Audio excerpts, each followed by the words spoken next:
They are long and skinny with beady little eyes. They are covered in scales and slither to get around.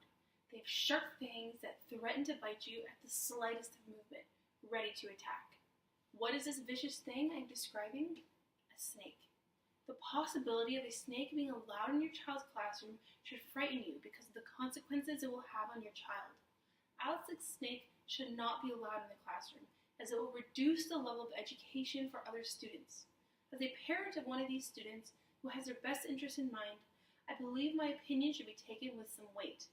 First, the snake will be a distraction. Second, it will set a negative precedent for other students. And finally, class time would be better spent focusing on the child's education rather than the snake.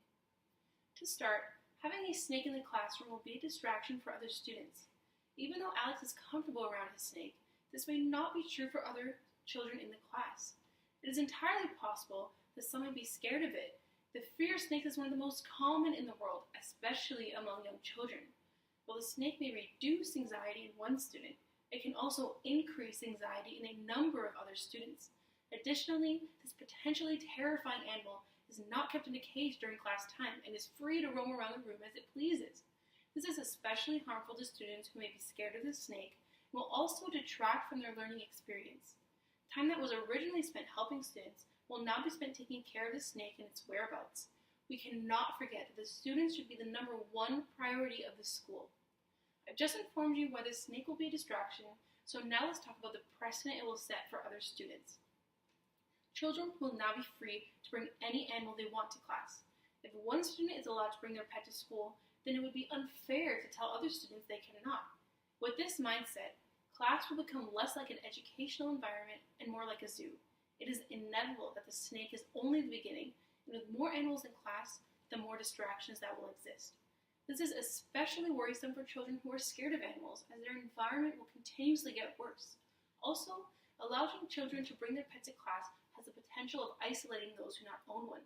Some students do not have a pet for many different reasons, and this new precedent will cause them to feel left out. Students may also have allergies to different types of animals, which will further isolate them from the rest of the class. Now that I've discussed the negative precedent the snake will set, I'll explain how class time could be better spent. Class time would be better utilized focusing on the children's education rather than the snake. The parents from Freelandia argue that the snake will be good for the children to study and play with, but this is not true. Students should not be spending class time playing with an animal. If they wish to do this, it can be done after school during their free time. While in school, the day should be dedicated to learning about important subjects such as math and science. While teaching students how to interact with those with anxiety is important, it can be done through more efficient methods that do not impose on the needs of other students. Moreover, Middleton Public School prides itself on being an inclusive school.